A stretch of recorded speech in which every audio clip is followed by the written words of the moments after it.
Radio, presented by Indy Moore Honda of Bloomington. Looks over the middle, second guesses, fires, throws. Does he make the catch in the end zone? Yes! Touchdown! Oladipo to win it. Another one! He got Another one! Oladipo! Another one! Huge hole! He's at the 30! He's gonna go! 10, 5, touchdown! Jonathan Taylor! Worked out by Burke. Bounces into Cody. Puts it up. Scores! Now, from the Golf Club at Eagle Point Studios, here's your host, Jim Coyle. Good Monday, everybody. I hope you had a great weekend. I did. It was nice out. The weather was great. Kind of calm and relaxing. And cannot complain about much over this great weekend. Lots of sports going on. Lots to get to. A great show planned. Kevin Brockway will join us for a little bit. Jamie Shaw, national analyst for Rivals, will join us to talk about the Peach Jam and everything that is going on, has gone on down there. Performances, lots of IU targets down there. Indiana football missed out on those wide receivers over the weekend, but that's mainly because Indiana's loaded at that position. The basketball players are all down at French Lick right now for a reunion.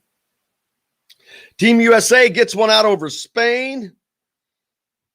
A fan was banned. John, don't you have some headlines? We got to get it. I do. I was waiting for you to make the call for it. Well, you got to remind me since it's a new segment. I can't remember. But yeah, we'll John, take a look. What's the headlines today? Yeah, so starting off on the basketball side of things for Indiana, we talked last week with Alec Lasley about Bryce Sensabaugh at the Peach Jam, and he came into the Peach Jam with virtually no offers. And afterward, I think now he has double-digit offers, including Cincinnati, Florida, Georgia Tech, Indiana, Northwestern, Ole Miss, plenty of Power 5 schools, and he could be one of those recruits in the 2020, I think he's 2023 class to can quickly rise up the rankings. And so I would say he's a guy to be on the lookout for, as Alec Lasley mentioned last week on the basketball side of things. Okay. What else we I didn't got? I didn't know if you were going to respond or if you were going to go back and forth or what you want. Oh no, just getting what the headlines are. All right, next up, 4-star Joe Strickland closing in on his commitment. As we've talked about before, he's got 3 schools down in his or left in his recruitment that he's deciding between, one of them being Indiana, the other 2 being Stanford and Purdue. He hasn't officially announced a date for when he's going to make his announcement, but he did say that it's probably no more than a week away. So that's Joe Strickland, 4-star defensive lineman from here. I sent out a tweet on that one. That to me seems like a 2-horse race between Indiana and Purdue. I mean, Indiana and Stanford. That's just total guesswork. That is nothing. But this kid, you can tell he's one that he seems very serious about looking at his schools. If you read about his recruiting process, he did not think he was going to play in state. Therefore, Indiana and Purdue, neither were expected to be in his final 3. Mm-hmm. But the fact that they are, he is very seriously looking, and I think that Indiana has a better than 50-50 shot here. Partly because he also Stanford mentions that a bunch of Indiana players have been actively reaching out to him, and I don't think he said the same thing about Purdue players. Correct. And Omar, we had him on last week. He was one that's another reason, as I was going to mention, that's why I think that this is an Indiana lean. I'm going 60-40 Indiana on this. But Stanford's going to be tough to beat out. They're a great, great school. You can tell that the school matters to him, but looking forward to see what he ends up doing. All right, next, this past weekend, Michael Penix spent some time at the Manning Passing Academy, and I actually have a video right here of him throwing in front of him and then hearing a good comment and reaction from those around him, including Peyton Manning. So here we go.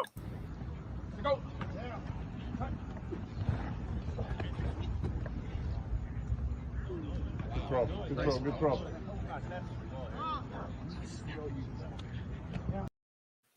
So that's pretty cool to be able to have Indiana's top quarterback have Peyton Manning right behind him. They're saying good throw, good throw. I would say that's something that not many quarterbacks get to experience, whether they're good or not. So, yeah, I look forward to talking to Jamie Shaw wouldn't know about that, but the Rivals guys later on about him being at that camp and what that means to him and his continued growth as a quarterback. I look forward to that. Let's see. That's Team USA over Spain. Big win for them. Let's go ahead and move on to that as Team USA was looking a little shaky early on as the Olympics started. But speaking of the Olympics, you've got Olympians testing positive for COVID now. And what does that mean? What does that mean to Team USA, to the Olympics? It's crazy. I don't know how is this happening. Are these particular athletes, were they not vaccinated? Were any of these that have tested positive, had they been vaccinated? That's what I want to know. How does that happen? How in the world are you not vaccinated? I mean, how could you even think of doing something like this and not be vaccinated? But if you are, I want to know. Are you getting COVID while you're vaccinated? So that's kind of a question I'd like to understand, because that's going to play in a part of the rest of sports that go on. Now I see a lot of member of the U.S. women's gymnastic team tested positive before the Olympics, which I still don't understand that. That's not answering the question. One of them tested positive, but I don't understand this, and I want to know more, because as we go forward, get ready to open up basically the American sports season. Well, and there's been rumblings of the numbers rising a little bit. I just don't want to get into that this year. We've had enough of that. We're getting ready to go back to Big Ten Media Days in a few days for the first time in 2 years. I'm looking so forward to that. Didn't mention that. That's this week, Thursday and Friday. We'll be coming live from there for you. So we will have Coach Allen on Thursday. Marcelino Ball, I believe, is last year they normally take 3, but they might just be taking 1 this year. It might be just me, Marcelino, but we'll have him on with us as well. That's both Thursday. We're going to try to see if we can get some other guys, coaches, and whatnot, but it's so difficult with their schedule. They all have to speak, and it's a juggling act. But we'll be coming to you live from the floor, the sidelines of Lucas Oil Stadium. That's going to be kind of a unique deal in and of itself. I've never broadcast from a football sidelines, from a football field. So that's going to be cool. Looking forward to that. Looking forward to that kickoff. I mean, that feeling, because there's a lot of excitement that starts in that. You get that energy. The coaches, but you can also see the coaches' personalities a lot. A lot of them are very reserved. Most of them are very reserved. Tom Allen is always beaming. Jim Harbaugh is going to have a big crowd, because they're going to be those guys, especially from Ohio, that ask those questions. They like to needle. I remember at the last one, I've got a picture sitting in front of Harbaugh and the group, all big group around him. And it doesn't take long.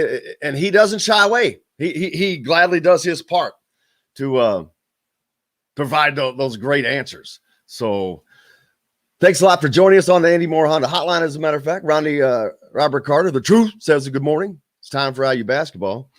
He's ready to go. Tim says hello. Yep, all 4 coaches. We'll talk about that. Arbo Sprint, morning, everybody. Seeing that picture, Coach Knight at the reunion last night, has him smiling this morning. Yeah, Coach Knight was at the reunion at French Lick that I spoke about. Team members all gathering. I think they're playing golf today. But very cool get together for those guys. It was just a great weekend overall for me. It's just relaxing. Hope your weekend was great. The week coming up, like I said, we've got Big Ten Media Day starts, so that's kicking things off. You got the TBT going on, in addition to the Peach Jam, which I love the TBT. We're going to try to have Maurice Creek, our old friend Mo Creek, on. I think he busted a big shot last night, didn't he? See if you can pull that up, John. I think it's probably on his Twitter, Maurice Creek, but I think he always has a knack for hitting big shots in the TBT. Ran into Rob Fennessy yesterday and his mom. Got to meet his mom at Yogi's. Said hello to Rob. He's looking good. His mom was so sweet. Took a picture for him. But he signed the wall there at Yogi's, getting his name up on there. Good thing he did that before he got out of town. Gets out of town after this season. But yeah, just a fun, relaxing weekend. I think the students are ready to get back to school. It's time for football. But we still got a lot of basketball. How about the NBA playoffs? The playoffs that when they started, it was like, this is going to be a sleeper. The Suns are going to walk. The Suns are on the verge of elimination. Unbelievable. Look forward to talking about that as well. On the program today, big show. Kevin Brockway is going to join us in the next segment. We'll talk about a lot of these things. But at 9, after that, Jamie Shaw, national analyst for Rivals, he'll join us. We'll talk about what's going on down at the Peach Jam. You got a lot of guys that Indiana is looking at, a lot of targets. Jalen Hood, Shafino, and all of those guys are lighting it up and having a big time. But we'll talk to him about that. And also John Blau, writer for the Herald here in Bloomington, leaving, take another position, and wanted to get him on before he left. Look forward to talking to him. Did just a tremendous, phenomenal job covering Indiana for them. That's a loss. That's a big loss for the IU sports beat. I promise you that. He's a great reporter. Very, very good. He is one of those guys that is not self-serving. And you can't ask for more than that. Hey, we'll be back with more. You're listening to Indiana Sports Beat. We're back right after this. We'll be right back to the Golf Club at Eagle Point Studios for more Indiana Sports Beat Radio with Jim Coyle, presented by Andy Moore Honda of Bloomington. Hey, Hoosier fans, whether you're looking. Hey, starting this week, do you have to end the radio side of things at 10 o'clock? I don't know. Is that what it said? They said they were only taking an hour because of they can take stuff. Yeah, well, they can take whatever they want. It doesn't change us. Well, so I'm still going to send them the full show. Is what you want me to do? Just like I said, and that's what I told him. We're going to send you the full show so you have it because it doesn't change what we're doing. I don't want them thinking that they dictate what our show does. Yeah, I agree. And then, so are you going to do a wrap up at the top of the hour, or are you just going to let it go as normal? That'd be an easy one. Yeah, we got to work on those headlines. Well, see, headlines. Headlines is just what the headline. Headlines are just what the headlines are. Bam, ba, bam, ba, bam. Okay. So the segment the reason I thought it was what it was because headlines used to be a whole like 10, 15-minute segment with stories. I didn't know it was just reading. And we could have, and that could have been done that way. I wasn't prepared for it, and that's my fault because I didn't. It's no biggie. Yeah, it's no biggie. It filled the segment. That was the goal. And that's why I thought it was a whole story. I'm kind of pissed that I'm not broadcasting from French Lick right now, though. I'll be honest with you. With the IU stuff going on. You know, one thing I noticed, I saw a picture posted. Bob Knight was wearing an Army basketball shirt, not an Indiana basketball shirt. Oh, that's kind of interesting. Well, that's okay. He didn't know. Who didn't know? KB, how are you, brother? What's going on? What's going on in your world? What's going on with you? How was Friday night? What was Friday night? I just missed you at Yogi's. Oh, that's right. And then you went to the alley bar, but I was hanging with my friend Adam, so I was there till like 11:30. I was there. I ran into Finnessy yesterday. Yeah, where did you run into him? Yogi's. Oh, so he was at Yogi's yesterday. Somebody took a picture of him too. I saw over the weekend. Me, you jackass. What? It was me, you jackass. No, it was something about like some kids or whatever. Oh. It was another thing that I saw that he was just like kind of like hanging around or whatever outside the store. Do you have any NIL deals lined up?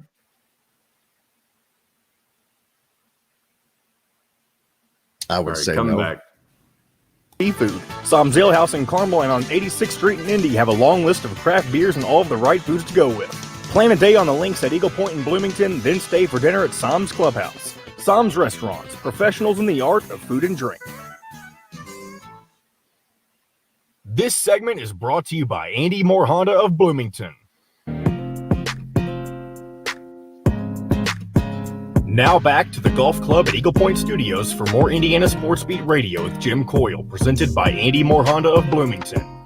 Here's Jim Coyle. Welcome back on this Monday. I hope you had a great weekend. Kevin Brockway joins us. Kevin, how was your weekend, brother? It was glorious, right? Good weather. It was nice to be out and about in Bloomington, and good to be back in town. So, but we got a big week coming up, right? Football media days. Yeah. Speaking of football, I was just talking about Indiana didn't get those two wide receivers, but they're pretty booked in the wide receiver room. Not big shock there, but the one that's still out there, Joe Strickland. To me, that's a big one. They're not having any problems getting skill players. They're going to get skill players from around you can get them, and mostly skill players are mostly going to come from other places. Indiana is going to produce linemen though all the time. You're going to have, when you've got Center Grove and these big schools, there's going to be big time linemen year in, year out. And too many times in the past, Notre Dame, Michigan, Ohio State have been able to pluck those guys out, and they still have been. But he's a 4-star. He's he's Stanford, Indiana, Purdue, his final 3. But these are the guys that Indiana needs to get on a consistent basis, and they are starting. But this would be a continuation of that and really show that they are getting a true grip on recruiting and on in-state kids, I think. Well, Omar Cooper was a big get, I think. You absolutely. Virginia for him. I think that was a good sign that it's catching on here throughout the state, that people are getting excited about Indiana football. They see the potential of Tom Allen, and it's going to grow, and, you can get a lot of offensive linemen, obviously, from that Fort Wayne area. I think there's enough players to go around. I mean, so much of it, as we know, is the evaluation too. It's not all about, the stars in front of your in front of your name, on a recruiting website, because Jim, a lot of the time those guys can be wrong. No. No way. I hate to say that, but I know, because I know that you work for Rivals, but I've seen it, trust me, over the years. But I've seen. I don't work for anybody. I work for myself. I know. No, but I've seen some 5-stars come in. More in basketball. I've seen some 5-stars that come in and completely bust, and you've seen some 3-stars come in or what happened to that kid from Detroit who ended up leaving after 1 year that was a 5-star receiver. And also there's a difference. What? It's a difference in talent level. You're only seeing them against their peers when they're being rated. Yeah. And so, and you can work and develop also. That's the main thing. And I think that's what we see in college sports. And here's the thing, no one, and I mean no one, can predict development. You can predict potential development, but you can't because it involves too much. First of all, it involves their want. How much are they going to put into it mentally? The work ethic piece of it is huge. I gotta turn this on. Obviously, that's the big thing, Jim, is, how hard are you going to work? I think that's the main thing. And the other thing, which I think Indiana does a really good job of, is what kind of infrastructure do you have in place? Not necessarily in facilities, but in coaching, strength and conditioning, the assistant coaches. I think that area is where Indiana has really invested in, and that's how they've really developed players. That development piece of it, really the strength and conditioning piece. Beginning with Blau and continuing with Aaron Wellman, and Dr. Ray is a speed coach. I think that's the area where Indiana has really put its focus on development, and it's really worked out. Absolutely, and as they continue that, and you said Big Ten Media Days. I mentioned it earlier. We'll be going live from there this Thursday and Friday. Really kicks it off, and that really starts the energy because there's always energy there. Sometimes it's with the coaches, sometimes it's just with the reporters. But it just last year lacked so much energy. I'm looking forward to seeing how that changes teams' fortunes this year because it's going to change the fortune. Indiana is one of those teams. Are very interested to see how they perform on the road at some of these places. And they get that shot right off the bat at Iowa, unfortunately, or fortunately, who knows? It could go either way. The Peach Jam's going on down in Atlanta. Big week, or actually 2 weeks this year. They made it 2 weeks, which it's normally just one. But a ton of IU targets are down there. We're going to be talking to Jamie Shaw later, but that's kind of one of the biggest deals of the summer. Yeah, I regret never going there. I know some people that did. When I was down in Gainesville, it's about a 6-hour drive. It was a little much. I used to go to the AAU championships in Orlando at Disney every year, probably about 5 or 10 years ago when it was a really big thing. And I don't know if it's back down there or not, but the Peach Jam was always a place that I wanted to go to and never did. But, obviously a huge EYBL event, and, good chance to see a lot of different players from throughout the country. And IU, I think, is certainly going to have their sights set on some people, and we'll see how it goes. Next year, we'll be doing the show live from the Peach Jam. Are you going to go down there? But are they going to keep that thing 2 weeks? I don't know. You have some events in Vegas too at the end of the month. That's another big hotspot area.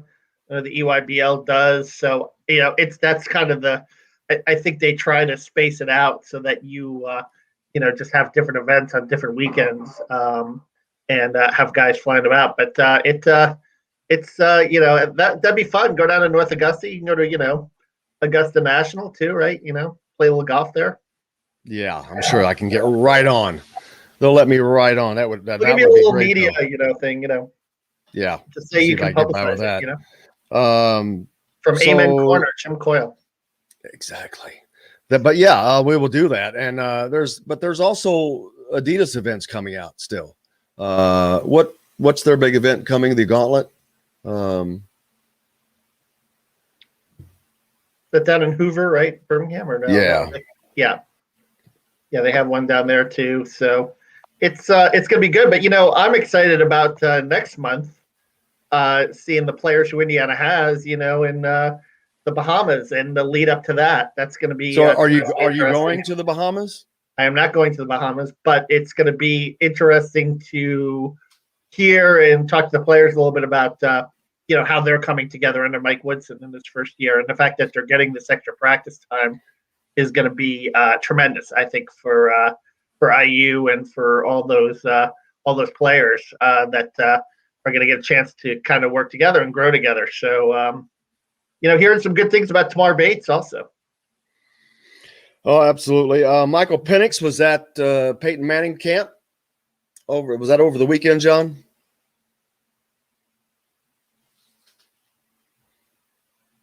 Sorry, sometimes when you call on me, it takes me a minute to get pulled back up, but you got to be ready, man. You got to be ready at the ready. Sorry, I'm taking care of other things. I got to make sure Jamie's ready. To join Just us in kidding. about 10 minutes. Just kidding. But yeah, Peyton Manning, excuse me, Peyton Manning's camp was this past weekend, and Michael Penix was able to show off in front of him, which is really cool to be able to have somebody from Indiana get to show off in front of somebody that's such a legend, not only in all of football, but specifically in the state of Indiana with the Colts. There you go. So, all right. Thank you, sir. Let's see. The Olympics, man, and COVID. I thought we were past it. First of all, and maybe I'm out of my element, but I don't understand what the hell was going on in Japan. How do you have this freaking long to prepare for this and not just have it locked down? How the vaccines are out, been out. How did they let it get to this? But also, how are their American athletes testing positive? Are these athletes not getting vaccinated? Yeah, I don't know. I know that I talked to some Indiana athletes about this a few weeks ago, did a story this week, and most of the athletes that I talked to in Indiana were vaccinated.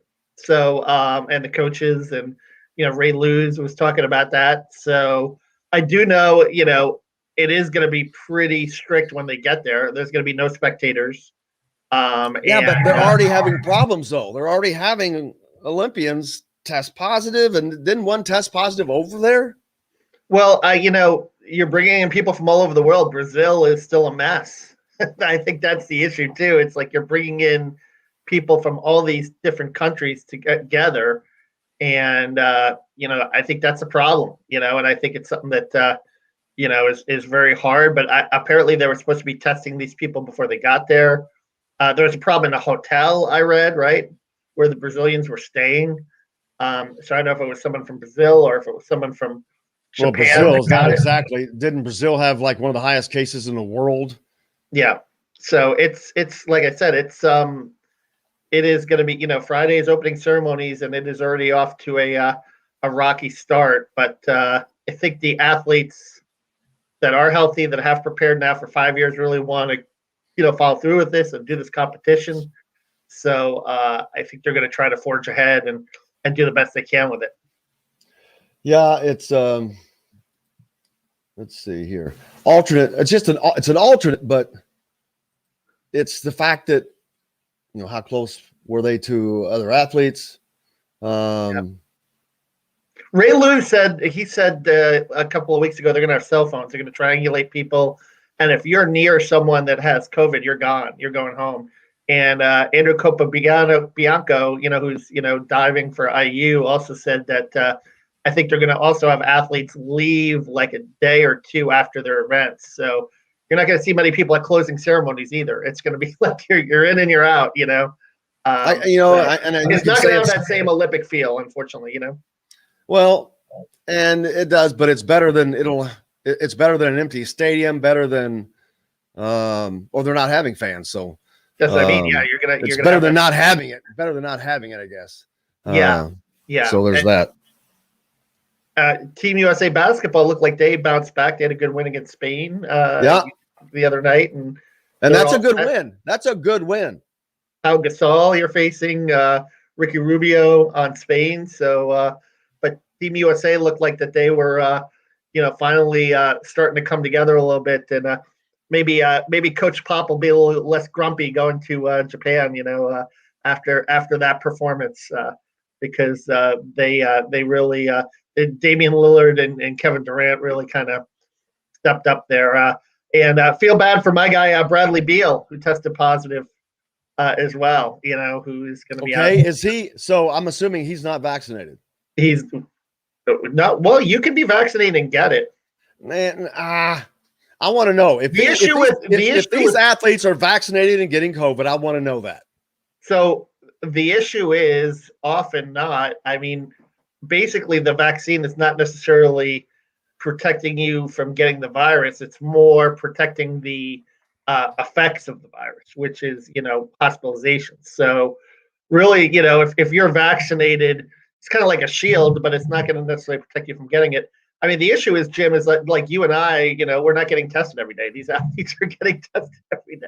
I'm sure if we got tested every day, maybe we didn't even know about it, especially now that we're vaccinated, because, we're not going to feel any effects from it. Well, then why I'm not a doctor. What do I know? It's just curious.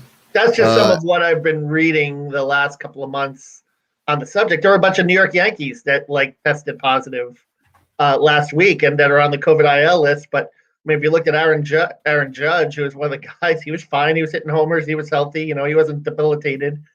But he got it. I think a lot of these athletes don't want to get vaccinated because they're, for whatever reasoning, they're afraid to take that shot. Yeah. But I believe some of the Yankees that got it, and I remember this, I do know a few months ago that some of the Yankees coaches that tested positive for COVID-19 were vaccinated.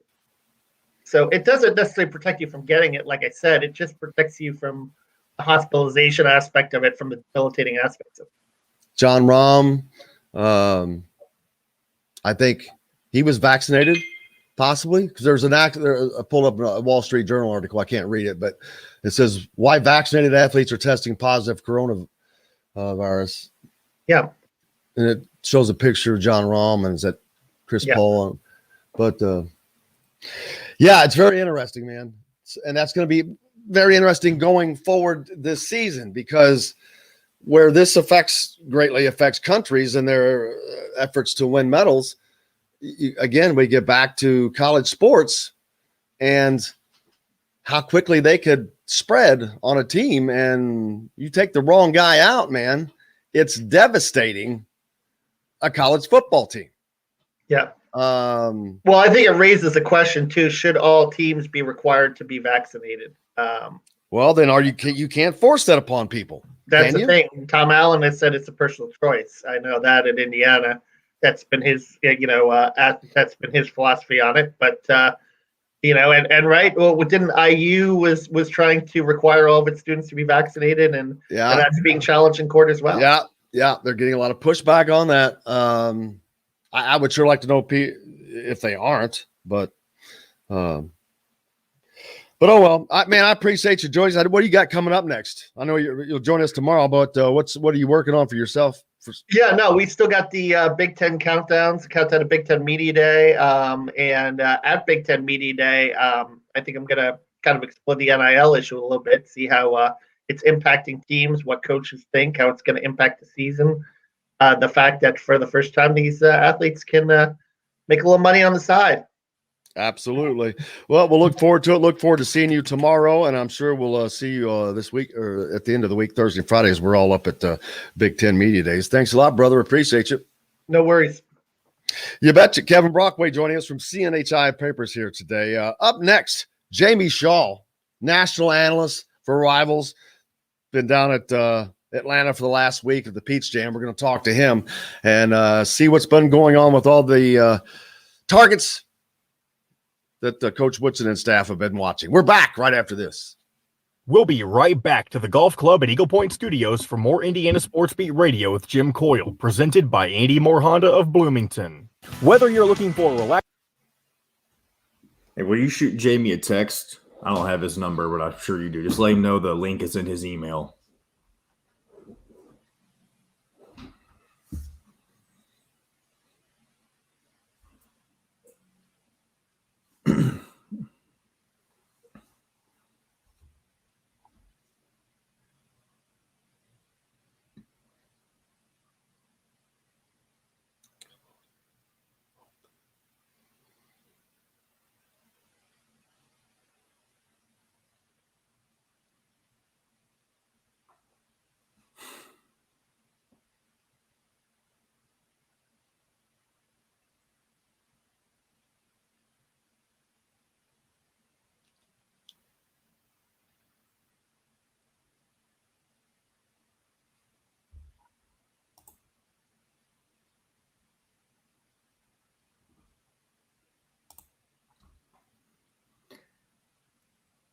And then after this, I forgot to ask you, do you still want Jim Reamer to join today?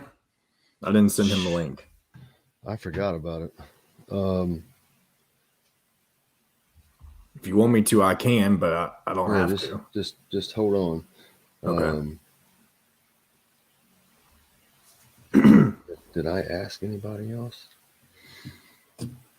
Normally he comes on at 10:20, and John Blau is when he's coming. Is in that. Well, slot I was wondering if I could get Jamie Shaw to go long, or actually, you won't. You'll have to just wrap up radio at 10 o'clock. That's not. see, I forgot about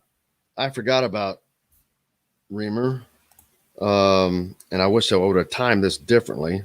Now I could just ask Reamer to come on. At Hold 10:40, on. Okay. Yeah.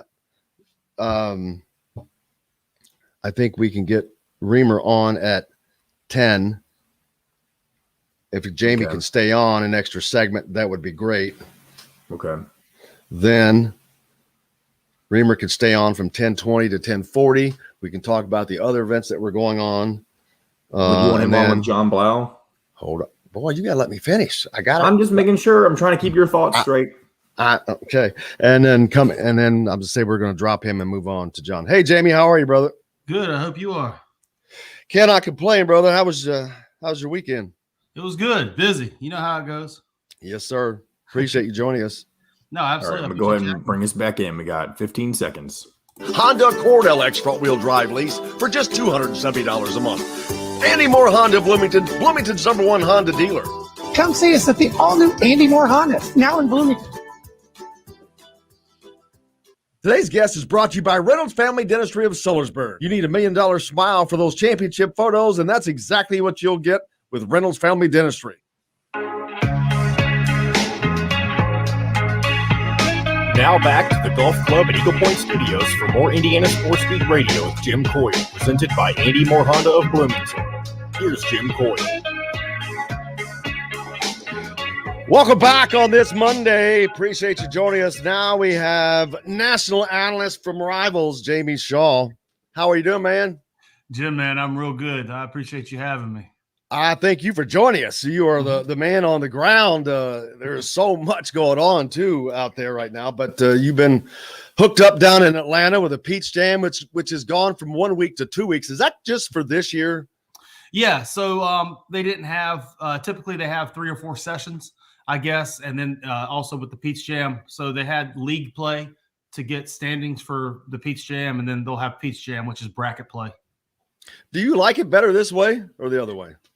Oh, man, it's a grind. It's nice to be able to see the kids to go into multiple different areas, to see like once or twice in April, once in May, once in July, and kind of, divvy it up as opposed to all at one time. You never know what's maybe ailing a kid, if they have a hamstring issue or, if whatever the case may be going on with them. So I like getting more diverse viewings of the player, but, to be able to knock it all out at one time, it's different.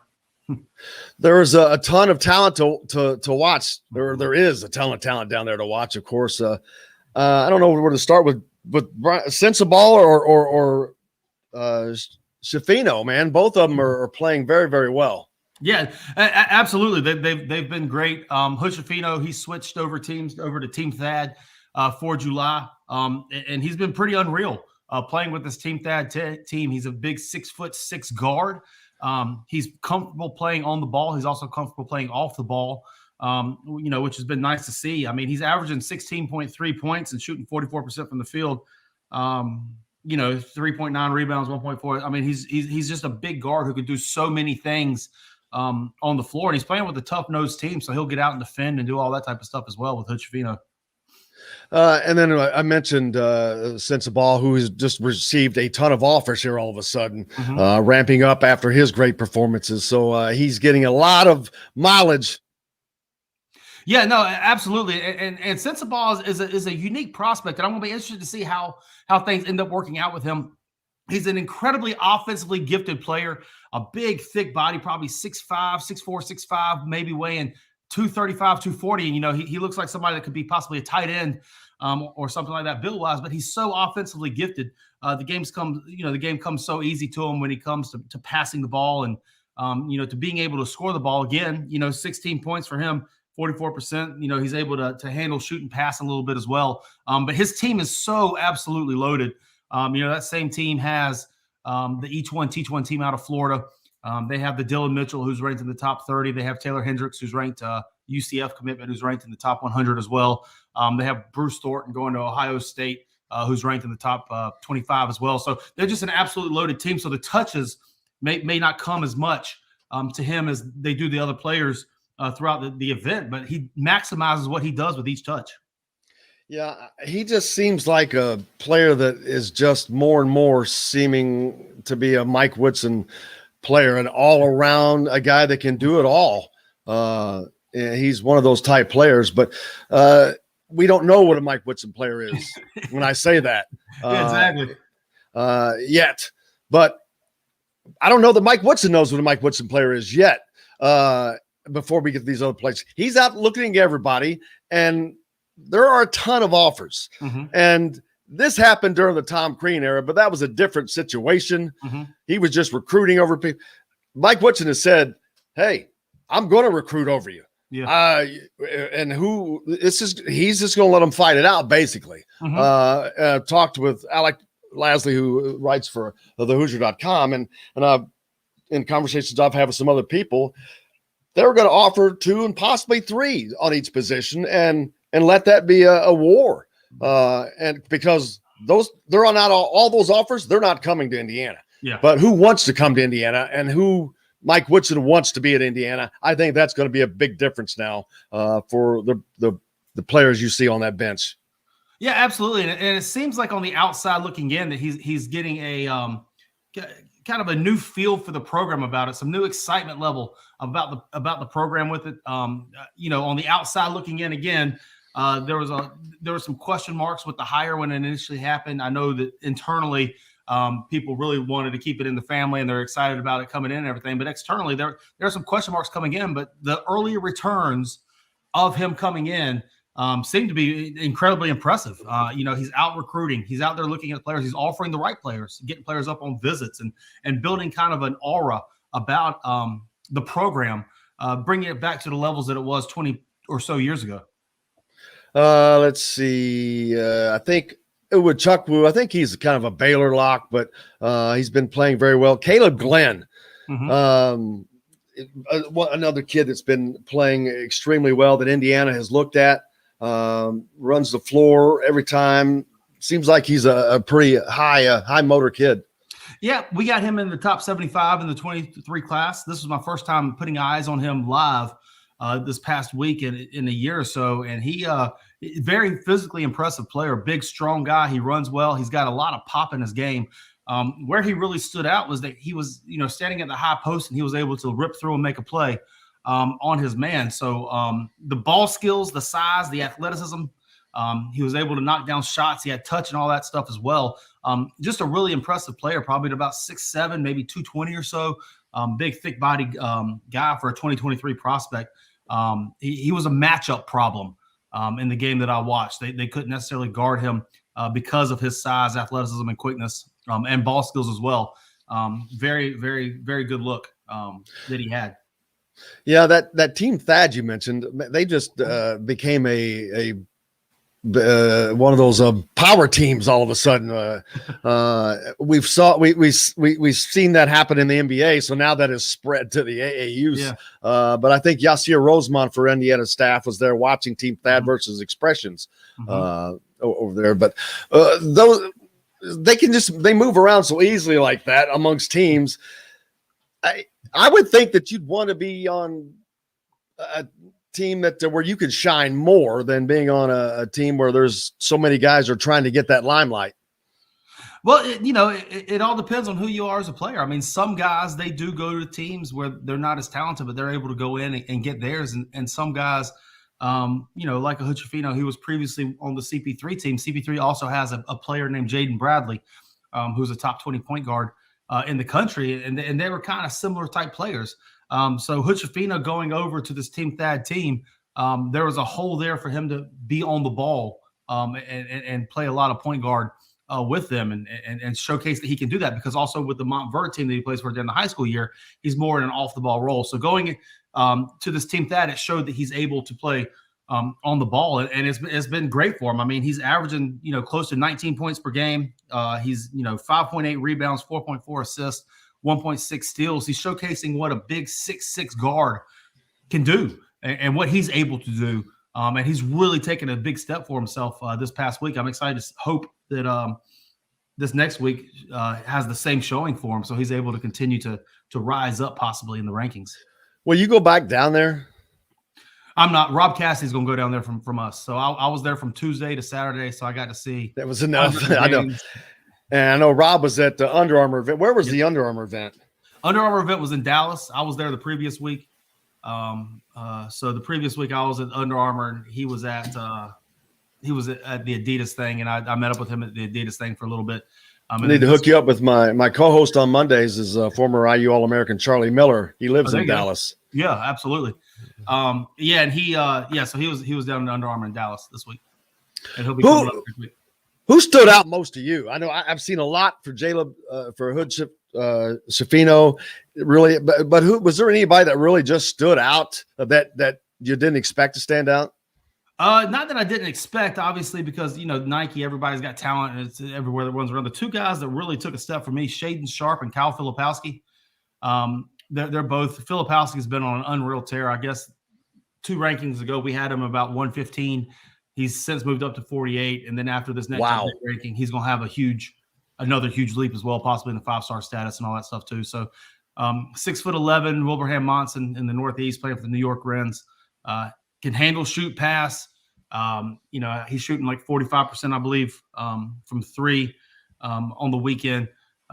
He's averaging 3 assists. The first game that he had this week, he had 8 assists in the game. Filipowski did so. Just big time showing for him. And Shaden Sharp is going to move into the conversation for the number 1 overall guy. 6'5", 6'6" shooting guard. Calipari was at every one of his games. At least 2 coaches from the Memphis was at every one of his games this week. He just really, really scores the ball at a high level, highly efficiently, and does so in a next level type of manner. Yeah, he's also an Indiana target that they're chasing. Of course, kind of jokingly, who isn't with the offers that are out there? But I don't know how realistic all of these guys are for Indiana right now. Had this been a year ago, I could say that none of them are realistic. But now I don't know because Mike Woodson has changed the narrative so much with what he brings, what he is able to offer, and what Indiana can offer now. He's even elevated that from what it was during the previous regime.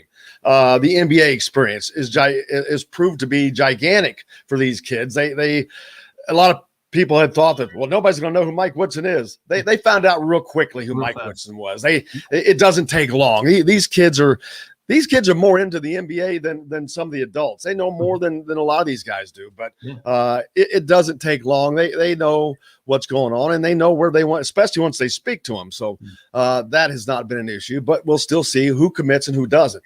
100%.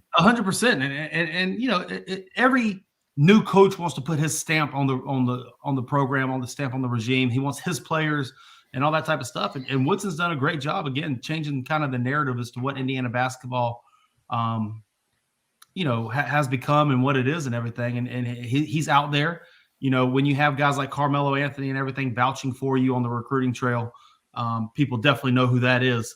And the NBA players are becoming involved to help recruit. They'll sit there and say, hey, can you give XYZ a call? And they'll say, hey, I played for Mike Woodson for 10 years or whatever the case in the NBA, and he's helped me grow as a person and all that. I mean, there's a lot of stuff that goes into it, and there's a lot of very positive things trending for Indiana now. Just as you mentioned, they're in the door with a lot of guys. Now you got to close, and that's what it is. And granted, every basketball class, there's only needs to be 2 or 3 guys in each class. So you throw a lot of stuff at the wall, let some stick.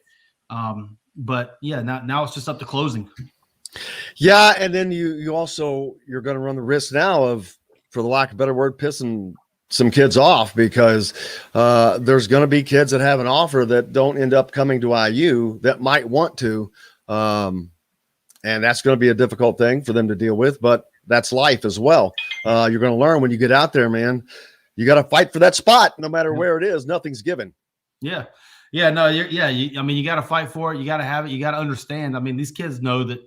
I'm sure they look at verbal commits, they look at rivals, and they see that these guys have multiple offers on the table. And that not all of it's going to be standing. You might have an offer, somebody else might take it, and you can't play the game anymore. So, I'm sure they're navigating it very well. He's got a very experienced staff. He knows what he's doing and everything too. So, I'm just interested to see as these chips start falling in place, who it ends up with. Yeah, I'm very interested to see who they do get, because that's going to change the face, because now you've got so many other things. Name, image, likeness, of course, but the transfer rule, that is part of, I think that's also part of the reason why there's so many offers out there. He doesn't know who he's going to have next year. He doesn't know the team that he has right now, because they haven't done a lot together. So, but he doesn't know who he's going to have next year. Who's going to be here? Who's not going to be here? That's going to be a difficult thing to build when you're trying to build something. When you don't, when the uncertainty of not knowing what you're like, damn, who am I going to have next year? Because I think that they may have to replace as many as 5 faces next year. That's a lot for a second year guy who you're trying to come in. When you got to replace 5 faces in your second year, it's hard to get that foundation set. Yeah, no, absolutely. And there's going to be a ton of different ways to go about it. I think the transfer portal is going to be a very primary way that a lot of teams recruit, almost treating some of these other schools like a minor league system or whatever, a feeder system going into, an Indiana or whatever Power 5 school we're talking about at the time. But yeah, in one way, it's a good thing. In one way, it's a bad thing, because obviously, the previous coach isn't at the school anymore for a reason. Maybe it could be the talent level on the team or whatnot. Just not being up to par. So maybe changing new faces is a positive, and letting the new coach get his guys in is a positive there as well. But yeah, no, you're going to have to get creative with it, going, the JUCO route, because there's going to be a lot of kids that with the transfer portal, they'll go to JUCO as qualifiers, going the possible, transfer route, then going the high school route, going up from D2 to D1. There's going to be a ton of different avenues, a ton of different ways to get kids and construct a roster. I think, as you said, every new coach needs to have an identity within the program. He needs to know what he is and how he wants to play, and then recruit toward that. And I think, as the quicker that comes, the more success that there'll be. But I think they're on the right path with doing it. I know that nationally, a lot of the journalists, reporters see Indiana differently as those inside the state. And part of that is, I think, is there's a little reality on the outside, but I think they also they don't have their perspective of being inside of the state. Indiana is a blue blood school, but they just haven't been acting like one for a long time. That's just the truth of it. But when you are a truly blue blood school, you can blow like a volcano at any moment. And that's exactly what I think is going to happen with the Indiana basketball program. When you're in a state that produces the talent that this state produces, and they're going to do this without having a lot of that right now. They're behind on recruiting those guys. Purdue got ahead of Indiana quickly at the end of the Archie Miller tenure. But that'll change back. But Indiana is getting back to recruiting nationally as well. And they weren't getting those guys in. They weren't getting the elite of the elite from outside of the state. And that's, I think, going to change. Obviously, Tamar Bates shows that that's already changing. But I think that is going to continue to change as we go forward. Yeah, you speak of Tamar Bates. He's one of the guys that I'm most interested. What was outside of our 5-star class last year, the most interested to see how he does in college, because I think he picked again, we don't know how Mike Woodson's going to play, but his length and the way that he plays the 3-and-D type role, the ability to score the ball, shoot it, defend. I'm really eager to see, because I could see a huge career playing for an NBA style for Tamar Bates. But yeah, no, Indiana's still got a brand. I mean, I'm down in the Carolinas. I know a little bit about Indiana and stuff. We've done events up there and everything too with my previous where I previously ran and stuff. But it's still a national brand. Everybody still knows Indiana. Indiana, most kids across the country will still take a call from Indiana and still listen and all that type of stuff. Now, you just got to win. That's just kind of where it's at. You just got to start winning because, like you said, it could blow at any moment. And I 100% agree with that. You get a couple, 25, 30 win seasons in a row here, get a, Sweet 16, Elite 8 runs, and all of a sudden the narrative's going to be Indiana's back, and all that type of stuff. And that very real could be this year, next year, the following year, at any point in time. But they are a national brand. They are a national entity. And at any point in time, just as you said, that's a great point that it could be right back to where it was. We got to take a quick break. If you've got a few more minutes, Jim Reamer will join us as well, and we'll just talk a little bit more basketball if you've got a few minutes. Yep. Back with our friend Jamie Shaw right after this. We'll be right back to the Golf Club at Eagle Point Studios for more Indiana Sports Beat Radio with Jim Coyle, presented by Andy Moore Honda of Bloomington. Hey, Hoosier fans, where'd you say you're going next, Jamie? Hopefully the NBA Top 100 camp next week. Where is that? That's going to be in Orlando. That's a tough place to be, man. Where do you live? I live in Raleigh, North Carolina. Oh, my family lives on the East Charlotte area. My brother's in Concord, sister's in Kannapolis, and my dad's in Harrisburg. Oh, I got you. Yeah, I know all those places well. My family, my dad, from the whole Charlotte area and stuff. But. They moved there. I live in Bloomington. I went to school here, but I'm not from Bloomington. I'm from Southern Indiana, down closer to Louisville. But they moved down there when I was finishing up high school, and I'm like, yeah, it's too far east for me, boys. No, I hear you. No, it's a great area though. That Concord area is really exploding. Oh, it's ridiculous. It's crazy. Charlotte just blew up. Charlotte was blowing up back then. It was nuts. I don't think it's ever stopped growing. It hadn't. No, that's far and away the biggest city in the Carolinas. Let's see. John Blau is good for 1040 instead of 1020. Perfect. Works out great. Let's see. Anything else you saw that of note that you want to talk about, or what's coming up that you want to talk about? I mean, nothing really. You just tell me what you want to go and I'll Well, we've got Jim Reamer will be joining us. He's he does some AAU coaching up here, but he also does a lot of analysis for us as well. Okay. I don't know where he was this weekend.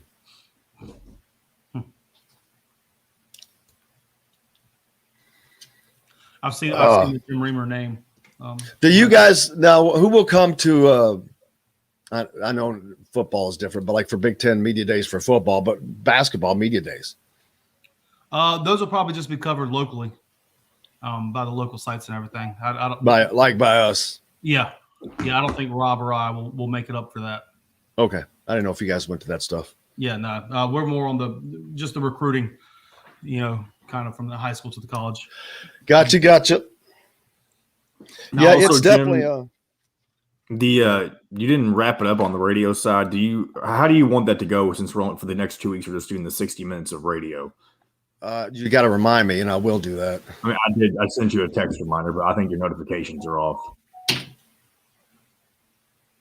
Yep. John, the producer. All right, I'm going and bring us back in. Excuse me. You have a long list of craft beers and all of the right foods to go with.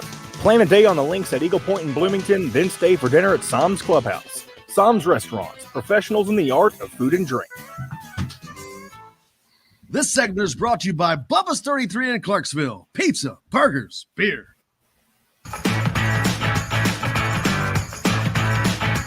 Now back to the Golf Club at Eagle Point Studios for more Indiana Sports Beat Radio with Jim Coyle, presented by Andy Moore Honda of Bloomington. Here's Jim Coyle. Welcome back on this Monday. I hope you had a great weekend. It was phenomenal. Tons of basketball going on.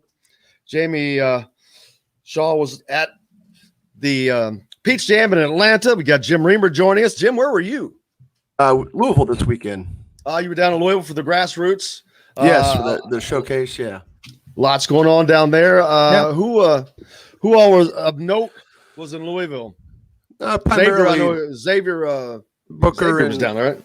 Yeah, Jalen Hooks for the George Hill team and the group I coached. We were down there as well. Did well. Played without two starters, but did well. Other guys stepped up, and hell, the one game we lost in the 80s. That wasn't great defensive effort on our part, but statistically looked great. Jim, have you met Jamie Shaw from Rivals? Jim Reamer? Yeah, I think we have met in the past. Yeah. Yeah, no. I've seen you on social media too. Xavier Booker, Jamie, is a kid that, man, when I saw him live in person, I'm like, wow. And this kid has got another year of high school. Mm-hmm. I'm like, man, he looks like the real deal. I saw him play against Jalen Washington, and he outplayed him in the game that I saw. Yeah, no, Xavier's got all the stuff that you look for. He's got the fluid movements. He's got the size. He can grab and go a little bit. He just has the real kind of sex appeal that you want to see in a player and everything. And obviously with a big guy, they take a little bit more time to develop. You got to, the motor consistency and the toughness consistency and all that type of stuff will come. But gracious, he is a tantalizing looking prospect when you just sit there and watch him and sit down and see how he moves. He just moves differently from what a lot of bigs do. And he's got legit size and all that type of stuff too. And in a 23 class, I believe we have him somewhere in the 30s there. He's somebody who could be on the verge of a rise and a continuous bump as he continues to go through and grow. Yeah, you've seen him a lot, Jim. And he just seems like the most NBA type player. I don't know, not in Indiana, but in that class, he just has all those skills with the size. Who else in his class in Indiana compares to him?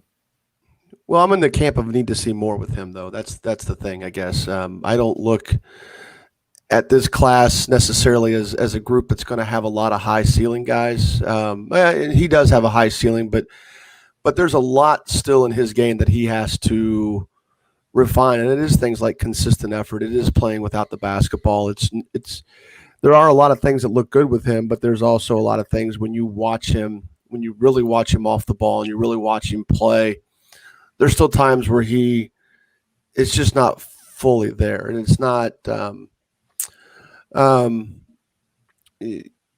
it's tough because he has nice touch, but then you see him play against other big, like he got outplayed the other day. He got outplayed yesterday by a big kid from Griffin Elite, whose name I don't know because he's not an Indiana kid. He got outworked, and it was a situation where, he had a really nice breakaway dunk, and I'm sure we're going to see that on film, but he was also didn't even approach to make it back on the defensive end of the floor. So it's kind of tough with me. I look at it differently. I know a lot of guys that watch him play, they see a lot of the positives, but then there's also a body type in him where he's going to have to be able to show he can put on weight. He's going to have to be able to show he can compete physically at that level. And that's not something that, the Jalen Washington game you saw, Jalen played half that game. Gary West is still kind of monitoring his minutes. And, Gary West also is playing with a completely new cast of characters than what they had. And Cathedral is a much better team than what Gary West is going to put on the floor. And I think that's a situation where Jalen is much more fluid at the same height and much more skilled than what I've seen in Book. But, again, he's got an extra year developing to go. I don't know that he's not where Jalen Washington was this time last fall heading into the school season. When I got it, actually, it was still the fall because it was early in the season, the tip-off classic at Southport, where it was the first time I got a chance to see Jalen play since the very tail end of his freshman year. And Jalen was really good in the game against Southport High School, and that's the kind of game I've yet to see Booker play at the high school level, where there's scouting, there's scheming, there's defensive game planning, and there's a lot more traffic that he's going to have to get in. There's times in space where Xavier looks good, but the game's not always played in space, and he's not probably going to ever get those type of opportunities offensively. I don't know that they're going to put him in places where he's going to get that kind of space to operate. And it's just, I don't know, if I'm looking at it differently, I'm not trying to be a guy that zags on him or just is trying to be contrarian. I want to see more out of him than what I've seen so far. Well, yeah, he's got plenty of opportunities to do that, being a Absolutely young does. guy. Yeah, absolutely. Yeah, no question. And I do see. Look, the length is tantalizing. He can rip and go a little bit, but I've seen a lot of times where he's done it, and he's made some really tough decisions going too deep with it. I think he's good for a couple of dribbles. I think after that he's got to give it up, because whenever he's in traffic, he turns it over. Whenever he's forced to change directions or change speeds, it's a struggle. And those are the kind of things that, I think get overlooked in a kid, and that's going to really, really matter. I mean, turnovers matter in basketball. Like I said, I watched him play the other day as a team, not just him. And this isn't all about him. They gave away a pretty big lead and lost, and to a man, a couple of those guys got outplayed. And Hooks was the one guy out there that was really, really battling the whole time, and he was the one kid that was giving it his all, the whole game. Everybody else is kind of settled in a little bit, or maybe thought they had it won, and then just sort of eased up on the gas. But Hooks was the one kid that really battled the whole way through. Jamie, you are heading to the NBA Top 100 in Orlando coming up. Who are you looking forward to seeing there? What are you expecting to see there? Well, year after year, that's typically an event that has, the best of the best coming in. So, it's where you get the quote unquote top 100 players run in an NBA type of setting. They're running NBA type of sets and quick hitters. They're getting NBA type of coaching and all that type of stuff too. The players camp. So they have not released the actual roster yet. You've seen different invitations go out on social media and all that type of stuff too. But there's the look of it that there's going to be, from the 22, 23 class, some of the best players in the country who will be there. As for who specifically, they haven't put out the roster just yet. Got to keep everything a secret, man. Yeah. But who are some of the guys that I'm sure that there are several that will be there, expect to be there because of their status. Yeah, well, I mean, the hopes is in this 2022 class is there's kind of becoming more and more of a conversation as to who's the number one player, who's top 10 and all that type of stuff as well. Because this class, they went through a COVID period where people couldn't watch them live, and a lot of teams weren't playing, players weren't playing. Now that everybody's kind of back there, things have opened up a little bit more with that conversation where it was, all of Monty Bates to start off with. Now we just recently put Jalen Duren at number one. After coming off a Peach Jam, you're looking at guys like Shaden Sharp and Kyle Filipowski coming into the mix. You have Derek Lively, who's going to be jumping into the mix as well as a long-term type of prospect also. So just kind of seeing all these guys in one setting, kind of like we did this past week, that's great. Now put them, again, in a camp setting and put them all together under the same roof and let them kind of battle it out as to who will, who's the alpha. It's always good to see who the alpha is, who wants to take it. As Jim just mentioned with Hooks being the one that competed throughout the entire game, who's going to be the one that competes and actually shows that they want to be there. And, it's always good to see all the competition under one roof. Have you seen Caleb Glenn play? Me? Yeah. Yes. I watched him last week. Oh, I mean, is that the kid from Louisville Male? I'm getting him, or Banks. Who's the kid from Louisville Male? Jim? Banks is from Georgia. Glenn is the one from Mocan Elite 16s, the 23. Banks is from the 22. But anyway, the kids from Louisville, Indiana has offers to two kids from Kentucky right now. That's never happened in my lifetime that I can recall. I can recall one, Ramy Abel. I'm sure if I went back, there may have been one other, but never two in one season ever. Which is kind of just the new coaching style and what they're doing. But Reed Shepherd is, I think that you've got 0.1% of getting a Reed Shepherd to Indiana. But the kid from Louisville Male, that's a different story. I think he's a very gettable player, Jim, because I think Louisville's in a little bit of situation, a little flux. That NCAA stuff is still hanging over their head. And while I think the NCAA is going to get lighter and lighter as they go because they just want to do as little as possible, I think that's still very and Chris Mack has not exactly put a ton of kids in the NBA. No, and the Glenn Hold on, make sure I got the Caleb. We got Caleb Banks and Caleb Glenn. They're both spelled with K's. Make sure I got the right one. And either one, both of them being out of state guys aren't guys that I see play quite a bit. So it's probably not the best eval for me on that note. But it's not much of their play. It's just the recruiting style, going after two guys. Like I said, never in my lifetimes there have been two kids from Kentucky that had a scholarship offer from my IU. Well, and I think Indiana should make a point to recruit Louisville. I mean, it's right across the river. There's no reason for them not to. And Louisville obviously makes a habit of recruiting Indiana kids. So absolutely, there's no reason why you can't make it a two-front war and take it after their guys and go into their territory. But you know, the Louisville thing with the NCAA, it's interesting. Obviously, a lot of that stuff popped out of the FBI investigations, but the FBI was never, despite what they said in the beginning, was never really interested in getting into the nitty-gritty of recruiting. They were only going to stick to the stuff that, you know, initiated the investigation to begin with, and anybody who can directly lead the information on that. If they never did peel back any layers, I guess is where I was going with that. Certainly some things came up as they were discovering information, but they certainly never pursued it. And like you said, Jim, the NCAA, I don't think is going to be too aggressive in trying to turn over as much crap as they found, because that's going to be a lot of top-level programs having to face some penalties. And I think you're going to see more – and the way it should be, I think you're going to see more coaches get in trouble, as has been the case, either directly or indirectly, than have them go completely after the programs.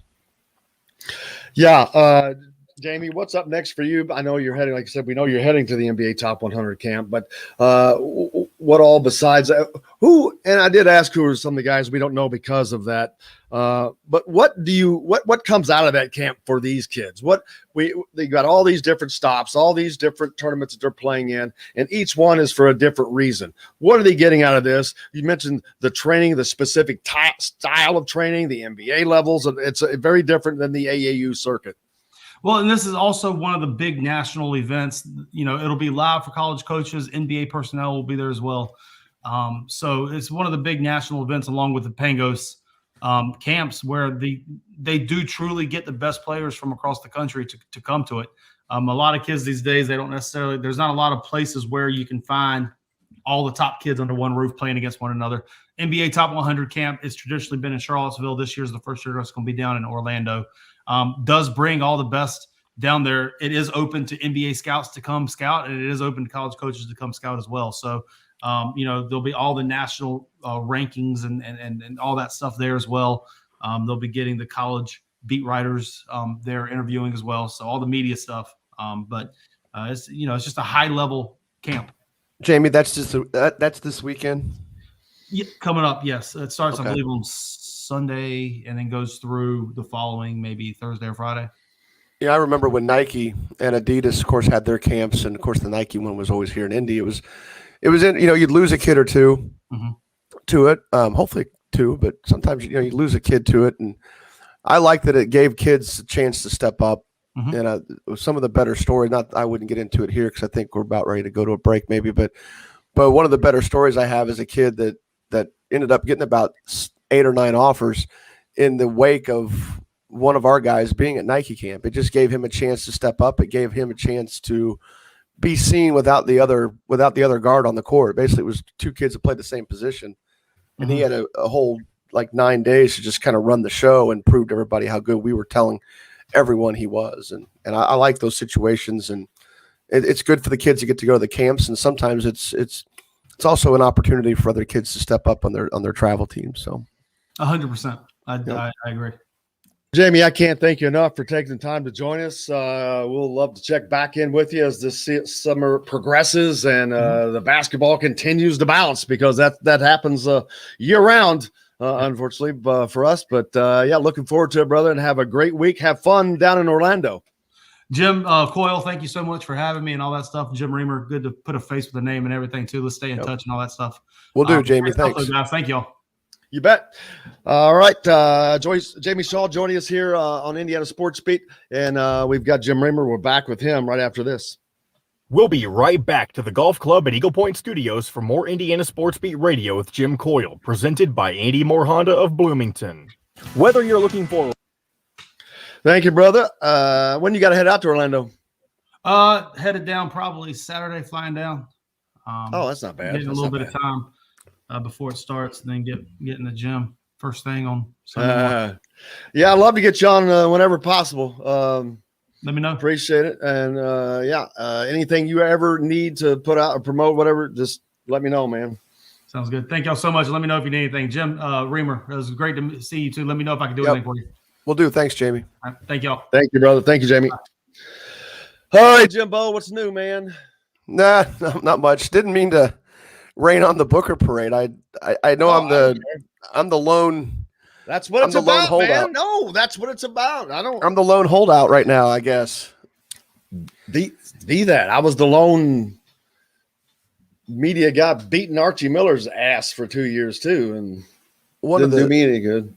We're podcasting later today. During this July stuff, I've not done it Sunday nights like we do during the year, but the rest of the year. But we're going to podcast later today, and I think one of the things we're going to talk about is just the recruiting lens, and in a lot of cases, literally the lens, because a lot of these guys, and I'm not lumping Jamie in this because Jamie's not out there doing videos, but a lot of these guys that watch most of these games through camera lenses because they're filming and they're trying to create highlights, and for even sometimes, for big websites like Rivals and 24/7, and they lose a lot of context. They're hunting the highlights, they're hunting the big plays, and they don't really hunt the actual basketball playing.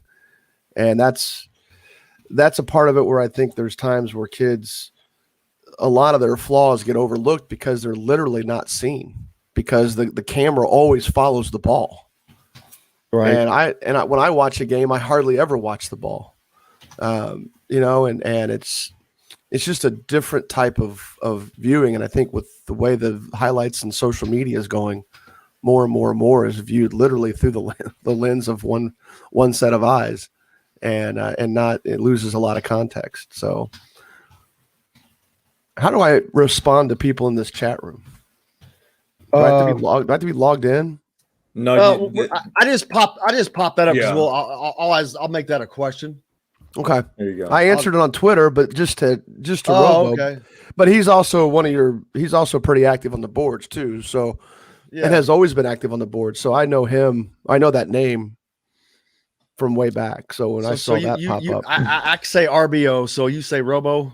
I just could be RBO Sprint. I could RBO. How do we say? Is that RBO? Hey, we got 10 seconds. We got to come back. All right.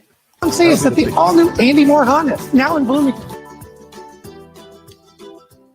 This segment is brought to you by Remax Advanced Realty, Indie Home Pros team by Cheryl Sizemore. Now back to the Golf Club at Eagle Point Studios for more Indiana Sports Beat Radio with Jim Coyle, presented by Andy Moore Honda of Bloomington. Here's Jim Coyle. Welcome back. Monday. Hope you had a great weekend, and we're giving you a great start to your week. I had this question. Jim Reamer's with me now. Jim, who has more upside, Sam Orme or Joey Hart? This comes from RBO Sprint. Yeah, I'd answered him on Twitter. To me, it's Hart by an edge, and a lot of it is just he is so sneaky athletic, and he's got a burst to him that a lot of guys don't have, and a lot of people don't recognize in him. But then Orm's got a lot of length, a lot of length. He's 6'7" and maybe still growing a little bit. And it's not that Hart's not long. I mean, Hart's 6'5" for a shooting guard, so he has the requisite size.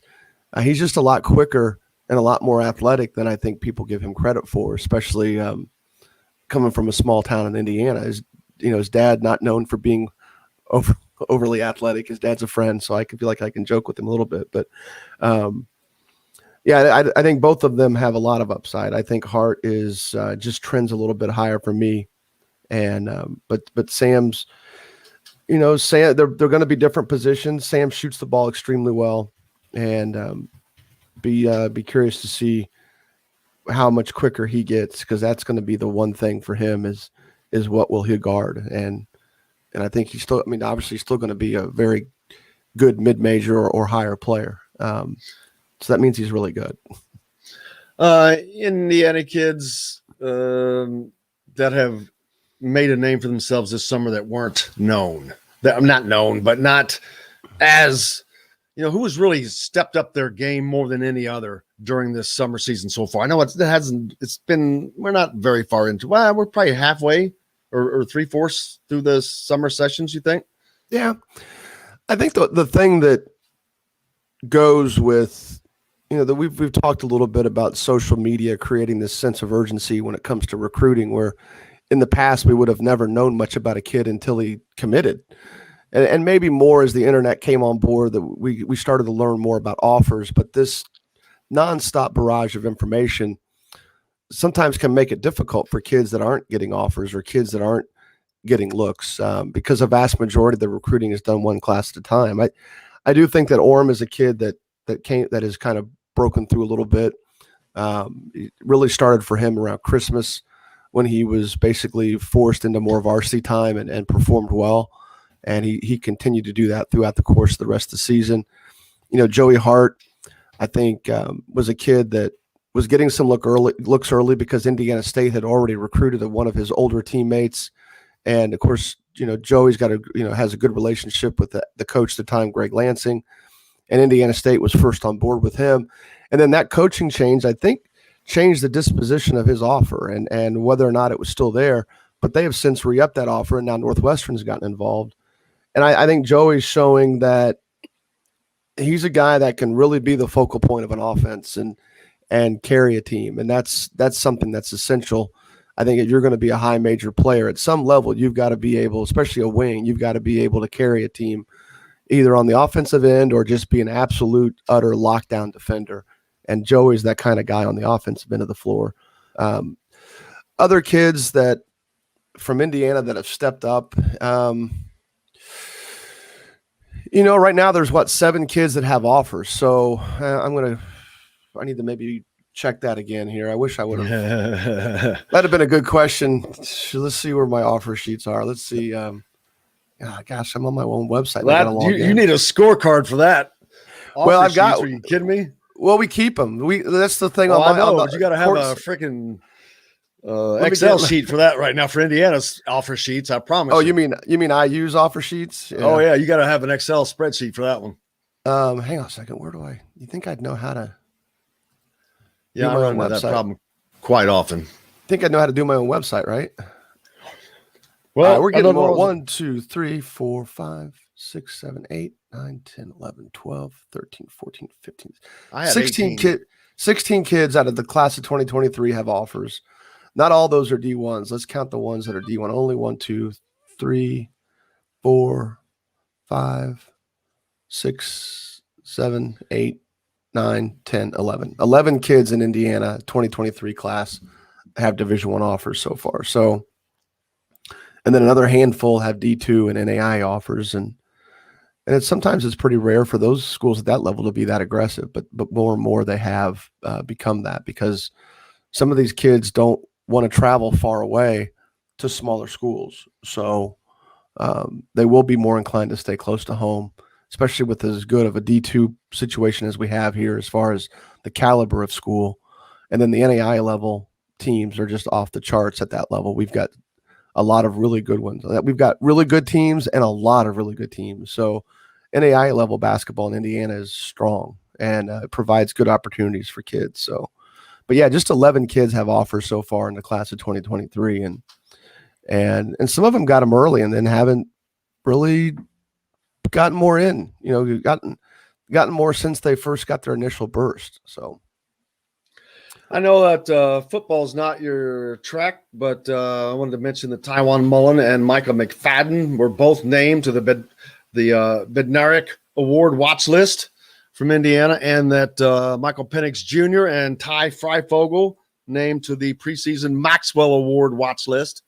Be interesting to see.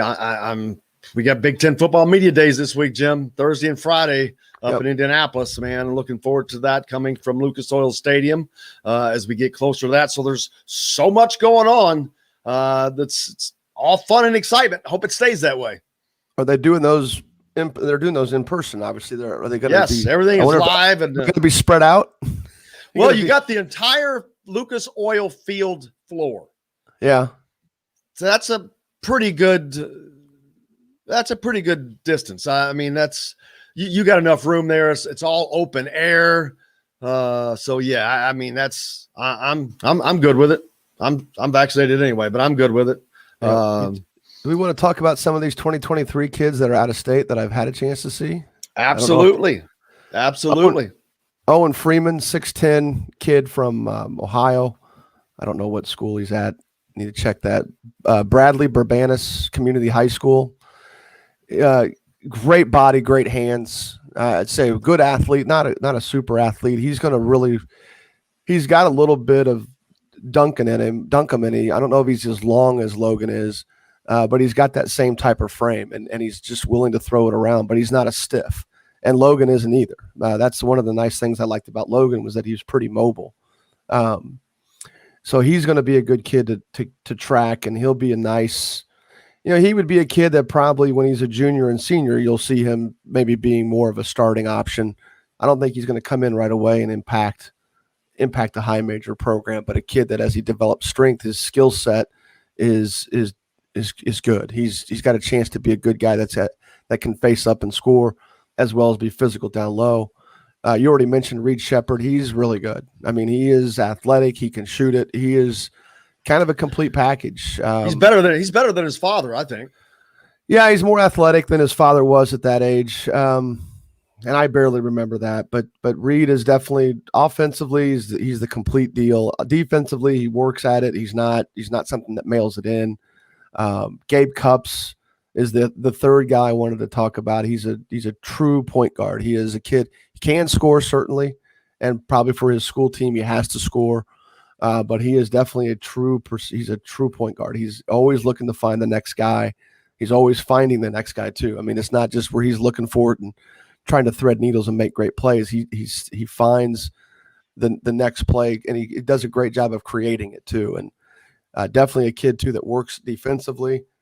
So that's either one of those two guys. They've got Reed listed as a point guard. I don't think he's a point. I say I'm looking at verbal commits right now. But he's definitely more of a wing, but super athletic. And Cups is definitely more of the point guard variety in a truest way. And that Jeremy Fears, I've not seen play, even though he's at LaLue. I don't get up there much. And then Draven Gibbs Lawhorn from Indiana. He has been injured. He's basically setting the whole year out. He tore his ACL in late last summer and is transferred to a prep school in Utah. So he left Indiana, but he has not played at all this year. Looking forward to him getting back. Hopefully he comes back to Indiana, but I don't know that that's going to be the case at the high school level. So no, Fears was playing. Where was he playing this past weekend? He would have been at the UIB. He would have been down at Augusta playing for Bradley Beal out of St. Louis. I remember seeing something from Alec on him.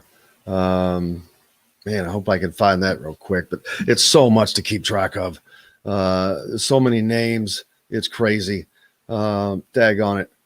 But Philip Kowski, big name right there that it continues to get bigger and bigger. How? And I know Tim asked, what does IU's chances? I don't think that you can. Can be quantified right now. But who knows? A kid like that, you look at his skill set relative to position, and he doesn't have to be he doesn't have to be a great shooter to be valued as a shooter at the power forward spot. He's got to be a kid. If he can stretch the floor and sort of create his own gravity and force teams to adjust the way he plays, within the framework of an offense, he's going to be perfect in a setting where he's the second big, or sometimes you go small and he's going to score in non-traditional ways, or it's becoming more common for big kids to be able to shoot, but that's his asset. So if he's a big kid that's shooting anywhere from 35 to 38% from three, then that's going to be a huge weapon for any team. If he's shooting it more in the 40s, then that's even better. But when you got a big kid like that, anytime you can shoot it in the mid to upper 30s, you've got yourself an asset, especially if he's a guy who can drive closeouts a little bit and maybe even post up good matchup opportunities for him. I've not really seen him play other than film, so you don't get a big variety of what he can do in that setting. And like I just said earlier, you try to wonder what the rest of his game looks like when the camera isn't focused on him with the ball. So that part of the game I've not seen him yet, but definitely a kid who can shoot it and definitely a kid who can change the floor with his at his size with his shot. Let's see. Before we get out of here, a couple other basketball notes. How about the NBA Finals? Started out, it looked like the Suns were going to sweep Milwaukee almost. Now they're on the verge of losing this series. Yeah. They're down 3-2 to the Bucks. I mean, that's the great thing about the NBA, number one. But it looked like this series was. I didn't think they're going to be swept, but it looked like it was over after those first two games.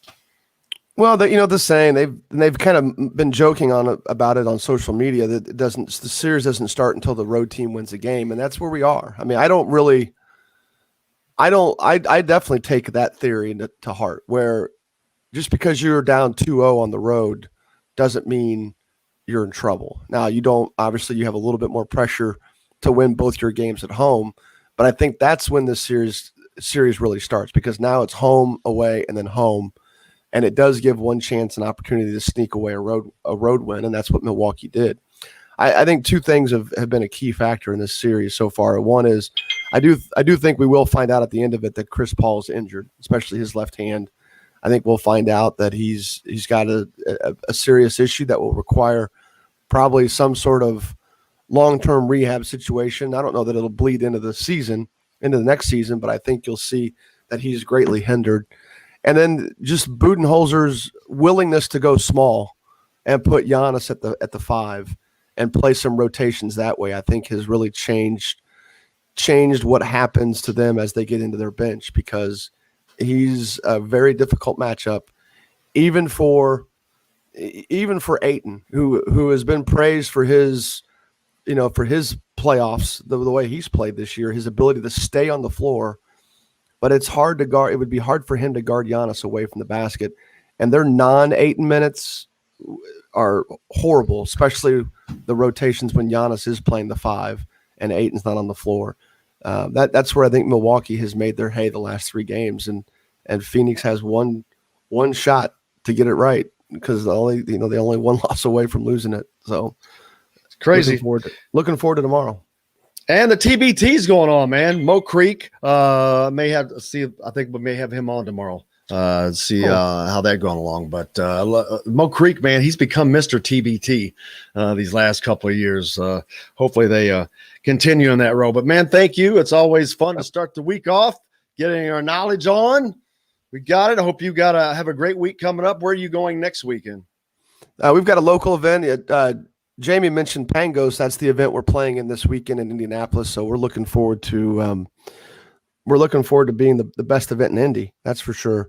So good coaches in the Midwest to be able to come over and watch a lot of really good talent from Midwestern teams. So looking forward to that, and also ending the year at home in my own bed. So that's something we don't get to do very much. So going to get to spend the weekend at my place instead of a hotel. So. There's that. Well, brother, we appreciate it. Looking forward to it. We got to jump off here, take a break. John Blau is going to join us next before he heads out of town from the Herald Times, rather. Covered IU for quite a while, did a great job. We'll be back with him right after this.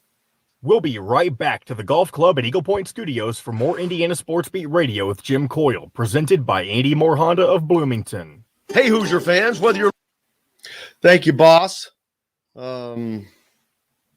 Let me need anything. Let me know. I'll be up at Indy Thursday and Friday for the Big Ten Media Days. Well, yeah. If you ever want to go to that or something, let me know. I didn't think of that. I was like, man, maybe for basketball. I don't know.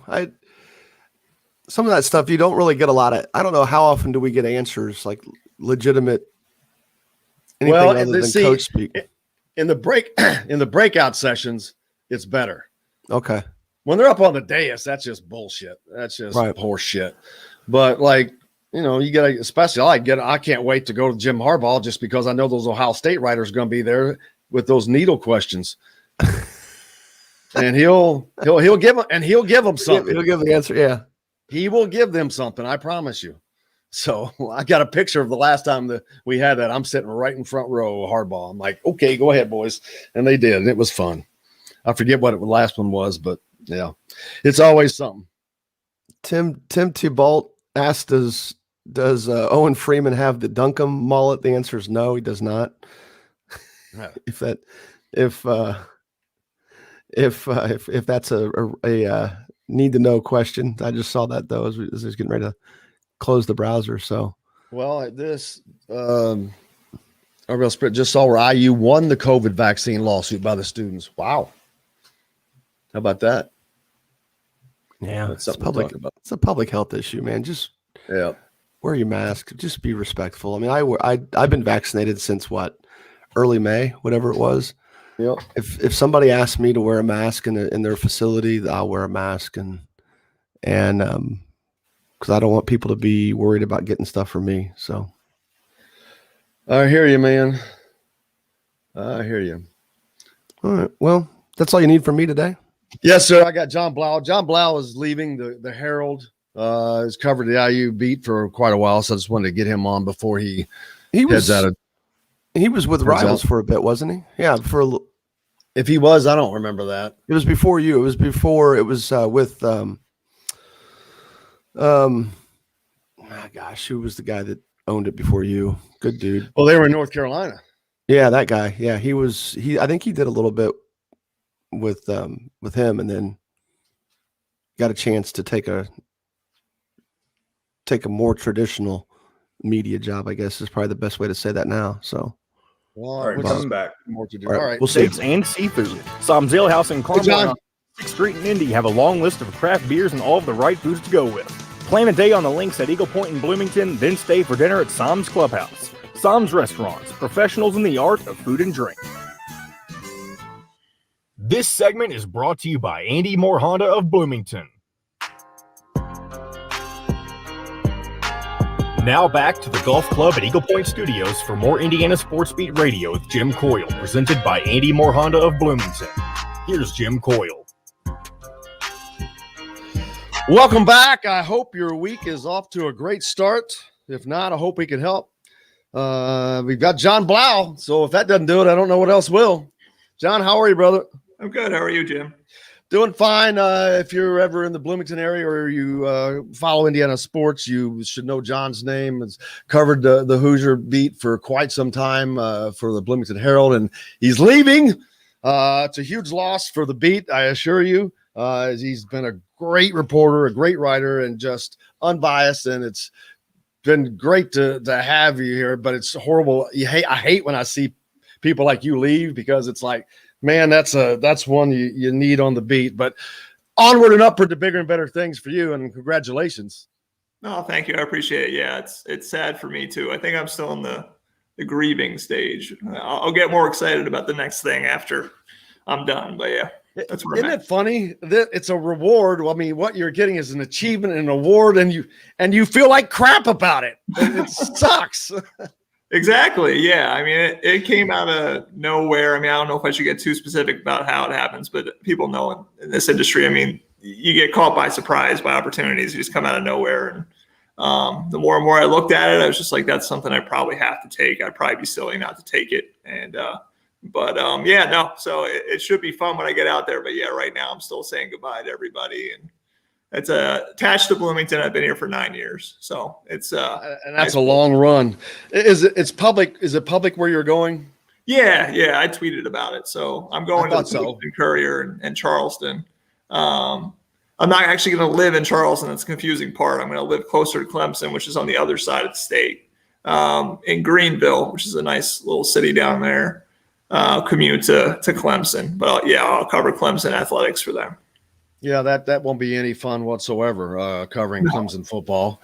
But before we talk about Clemson or anything else, the Indiana sports landscape, having been here for 9 years, you could speak as well as anybody to where you've seen it go from up to down, and now it's going up with a bullet. The entire athletics programs I can see, but your 9 years here, you've seen a lot. Yeah, I mean, it's a lot of heartache. And I mean, obviously basketball has been up and down, but I think football has been a good story. And that's been my focus for the last couple of years. obviously Kevin Wilson got the train going a little bit in the right direction. Tom Allen's taken it in a really good direction. I think everybody likes him as a person. I think that everybody likes the way he's doing it, and they've had a lot of success. And so when you have all those things mixing together, people are obviously going to be fascinated by it. I mean, you could have a coach that you don't quite like as much and having success, and maybe it's a little bit of something. But when the coach and the success kind of line up together, there's a lot of intrigue. People are really interested, and people seem to be interested in that team right now. I mean, I don't know of a bigger success story than Tom Allen at Indiana in football, because I having been a student here, I know the failures of the program for so long. I was here during the Mallory era, even, and I was here during the good times. But I know how but I also know that they've had Jerry DiNardo, and they've had Cam Cameron, and they've had Sam Whites, and they've had your traditional guy and Kevin Wilson, guys that you thought would do what the guy that would give them the least chance in the world to do did. It's still mind-boggling, and it probably will always be mind-boggling to me that Tom Allen was able to do what he's already done. But this is no way it looks to be a short-run thing. It's just going on and growing, and it's great for the program. But it's an incredible thing to see. Yeah, I mean, because I think he got tagged really early. Obviously, he had never been a head coach in Division I football. He had shot up in the defensive coordinator ranks really quickly. I mean, after he kind of transferred over into small colleges and then moving up to, Ole Miss and South Florida, and then all of a sudden he's here, and then 1 year later he's the head coach. And people are like, well, what qualifications does he have to head coach? I remember him at Ben Davis. That's what all the people in Indiana are thinking, like he's the head coach at Ben Davis. But it shows you that, I mean, they're talented, and that's what I remember from my time here. I mean, I covered high school sports for 5 years. I mean, there are really, really talented people that are high school coaches that just never make that leap. I mean, if you've got the right personality, you've got the right message, and you're smart enough as an X and O's person, usually, if you're at the high school level. But it's about, what's your personality like? Can you get people to gravitate around you to listen to the message and take your game to another level? And I think he always had that, but nobody here knew that. I mean, until he was a head coach. That's one of those hires that, Fred Glass gets a lot of, crap from people, but he said at the time, like, I think this guy's got it, and it turned out to be that it seems like he's got it. And I think people are really, really fascinated in a story like that. Again, a guy who was the head coach at Ben Davis, what was that, 13 years ago, or was it 15 years ago? I forget exactly. It's been that long now. Wow. Yeah. And now he's the head coach in Indiana, and they're going to January bowl games. I mean, that gets people excited. So we got that going on, which, okay, that's crazy enough. We can end that statement by saying now you got football going to January bowl games, which is nuts. On the basketball side, you've seen Tom Green, Archie Miller, and now Mike Woodson. The basketball program, up, down, up, down. I think that it's definitely on a trend upwards, but they haven't played a game yet. We'll have to wait for that happens. But definitely the energy, everything around the program in a completely different direction right now than it was a year ago. But you've seen it over 9 years and the up and downs that it's had. Yeah. I think that's the thing that's going on right now with men's basketball. I think everybody wants to love Mike Woodson. It's easier to love Mike Woodson because he's a former Hoosier. I mean, you go back to 1980 and the back surgery in December, and then coming back and playing the last 6 games. I think Bob Hamill told me that he couldn't come out of games because he would literally get, his back would too seize tight. up. Yeah, so he had to literally play the entire game of games with no conditioning. And to do that and to play the way he did, I mean, everybody already loves the legend. And you hear about his NBA background. I think at first people were a little skeptical because, the Brad Stevens train was off and running again. And then you're getting a guy who, didn't coach the 2 best franchises in the world when he was head coach in the NBA. So he had to really build those things. But I think the more and more people look at it, the more and more intrigued they are by it. And he'll have a chance, to do the thing Tom Allen's done, which is to be the guy that people like, and then also have success. And then that could be a really, really great pair. I mean, I think Archie Miller, just to be really honest, I think one of his problems was he wasn't incredibly accessible. And he wasn't an incredibly outgoing person with the media, and that's great if you're a person who wins. But when you're not winning a ton, it kills you. I just don't think there was a connection between the fan base and Archie Miller, and that's where he had some problems. So hopefully, I wouldn't know anything about that. I didn't notice any. No, I'm just kidding. What has been your biggest moments covering IU sports? Funnest times, the biggest things that stick out to you the most during your 9 years? Yeah, I mean, that's tough. I mean, because again, I spent some time as a news reporter. I was a high school guy. And then I came to IU. Obviously, covering this during the pandemic has been interesting. I mean, I don't know if anybody's ever done that since 1918. So that experience has obviously been unique, doing everything via Zoom. The 2019 football season was interesting. I always remember I wanted to ask a question about Simon Stepanek at the end of a press conference because he didn't play at Nebraska. And I was like, I need to ask about this. Nobody's asked yet. And then Tom went off on his rant about like he wanted to pack the stadium at Northwestern, start pounding the table, and this team fights. And then Jeff Kegg comes in my ears like, John, I got to end it there. I'm sorry. Because I had my hand raised. Didn't get a question there. That was fun. Going to the bowl games has been interesting, being in Florida in January, 2 years in a row. That's been pretty good. But yeah, a lot of my memories are from covering high school sports and, watching kids win semi-state or regional or whatever. And that was fun as well. Linton Miners, have a lot of success. I mean, that was fun too, but yeah, a lot of different stuff. You mentioned that Nebraska game. Yeah, I was there as well. And I had the clip from that post game and where I had posted it, and we had did so much. My phone died and I didn't have my charger at hours later. ESPN Sports Center had called and wanted to use that clip. And I was like, oh my God, I couldn't get that call. But yeah, what an epic moment that was. That was a great turning point for Tom Allen and Indiana football, that win at Nebraska. Looking forward to going forward. IU athletics right now I've said this, they are on pace for a golden age with football, men's, women's basketball, men's, women's soccer being ranked, baseball being what they are. Those are, I can't imagine at any other time those 6 programs being at the elevated level that they are going to expected to be this fall. Yeah, I mean, it's obviously football and basketball takes most of the attention, most of the sunlight, just because of what they produce and how many eyeballs are watching.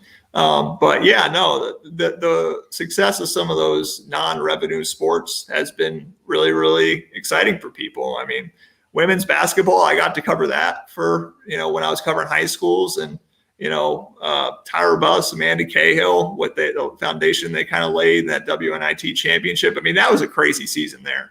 I mean, they were struggling through parts of that season because it was Amanda Cahill, Tyra Buss, surrounded by a bunch of freshmen that were just learning what the heck they were doing. And all of a sudden, at the end of the year, they all kind of click, and it goes on a run, and you see, Simon Scott Assembly Hall, like mostly full for a women's basketball game, that WNIT championship. And what they've been able to do after, some struggles early, being able to go to NCAA tournament appearances and all of that. And then, men's soccer being men's soccer, and IU swimming sending how many people to the Olympics? I think like 12 people, something like that. I mean, a ton of people to the Olympics. Baseball, having some success, softball getting better. There are a lot of really good coaches that have gravitated to IU and that have done a good job of program building. And so if you want to be proud of your university, obviously I'm not an IU alum. It doesn't mean anything to me, but I mean, if you're an IU alum, I think you're probably pretty happy with all that's going on. You have a lot of good teams to kind of follow and cheer for. One of the listeners says, thanks, John Blau, for all you've done over the years. Don't worry, he's not going to unfollow you just because you're covering Clemson. Best of luck. I appreciate that. What are you looking forward to with it? It's a new adventure, a new excitement. I mean, not that you need that, but it is that. And getting to cover Clemson, like I said, that's not exactly a bad gig.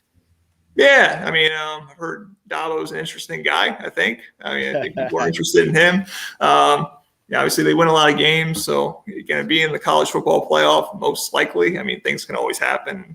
Seasons can go sideways, so maybe not, but be able to be in those games, covering those games, for a pretty good newspaper from what I've heard. I mean, from everything I've heard, they're a family-owned operation. I mean, they care about their paper. They really put into both the print product and the online product. So interested in working for them. And yeah, I mean, Clemson football is a pretty big deal. IU football is fun because it's the underdog story, and I appreciate that as much as the as the others. But Clemson, yeah, is one of the top 3 or 4. I mean, you probably talk about Alabama, Clemson, Notre Dame, Ohio State. Maybe those are the ones that are always there, at least right now. And to be covering that program should be interesting. There should be a lot of stories, so I'm hoping. Oh, absolutely. And big time and congratulations, because you don't get to do that unless you've earned that. Staying back here in Indiana before you leave out, what are the last things you got to do, I guess, besides say the goodbyes as we look forward to football? You talked about that being your focus this season. You won't be here to cover them, but what are you thinking that they open at Iowa? They've got one of the greatest schedules. Not greatest as in easy, greatest as in maybe tough. You've got a Cincinnati team. You've got an Idaho team, which is coached by a Petrino. So there's that. So that's not just anybody. You've got to travel to Western Kentucky, which is a little unusual to travel to a non-con game. You start on the road against Iowa. So there's a lot of different things in addition to playing in front of fans again, which didn't happen. So with all that, I still think Indiana should be 9-3, depending upon Michael Penix. Now that you're not really covering them anymore, you can be opinionated. What do you think, man? Well, my opinion, just genuinely, is that I have no idea what the heck's going to happen. And I feel like that's as a sports reporter the way you try to handle it, because it's trying to predict the future is a foolhardy thing to do. I mean, I have no idea what's going to happen, and that's why I cover it, because I find it interesting that I don't know what's going to happen. But I would say, just to Indiana fans, don't freak out if the record doesn't look good after the first 3 or 4 or 5 weeks. I mean, things may happen. I mean, you might lose in Iowa. It's hard to beat Penn State 2 years in a row. Cincinnati's a really good program. You might lose all 3 of those games. It doesn't mean the season won't end up being in a pretty good place. You could go on a run late in that schedule. So don't freak out. That's all I would say. And they could win all those games. And if they win all those games, then it's kind of like last season. They won all those games. They beat Michigan. They beat Penn State. And it's like, wow, they could win. They could win out here. It's not impossible. So it could go either way. Don't freak out either way. Don't get too excited one way or the other. Just don't freak out. That'd be my message. If they win all 3 of those games, John, everybody's going to be keeping track of the potential of them playing Clemson in a bowl game. Yeah, I've actually said to people that actually it'd be really, really funny if the CFP matchup is Clemson versus IU at some point. I don't know if we would need to expand the field to 12 for that to happen, or if it, obviously they have the dream season and they're one of the 4 teams in there. But yeah, no, I've told people that would be a meeting of my worlds, and that'd be kind of interesting. I think that you got to if you beat Ohio State, that's when it's possible right then. If they could have gotten it done last year, it could have been possible last year if they can get it done this year. But everything goes through Ohio State for Indiana, I think, as far as getting up to that level. But man, I just can't thank you enough for your time. Like I said, it's a loss for the beat. I genuinely mean that. It's been great to be around you. Thanks for your time today and everything you've done in the past. We appreciate you very much. I appreciate you too, Jim. Thanks for having me.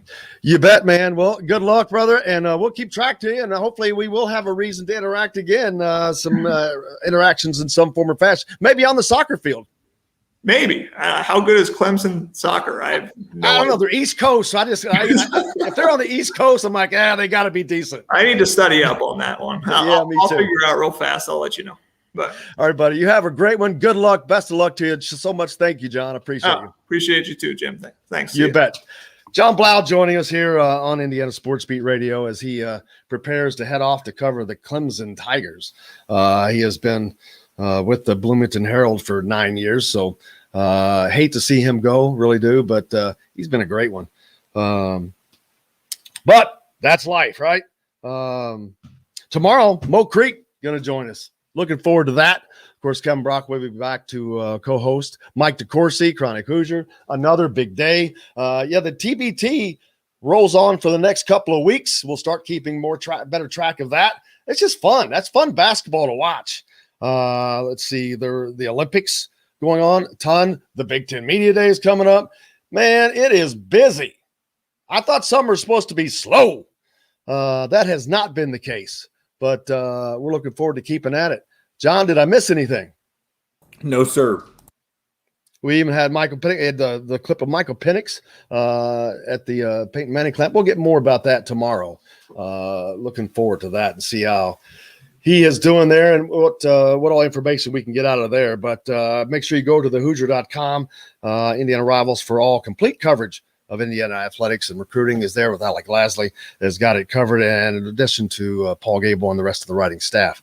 But thank you guys. Big thanks to everybody to join us today. John Blau, of course, who I just finished up with. Thanks to Kevin Brockway, Jamie Shaw from Rivals. And most importantly, thank you guys. And of course, John, producer. But without you guys, we wouldn't have a reason for being here. Appreciate you. Until tomorrow, I'm Jim Coyle. I will see you on the radio.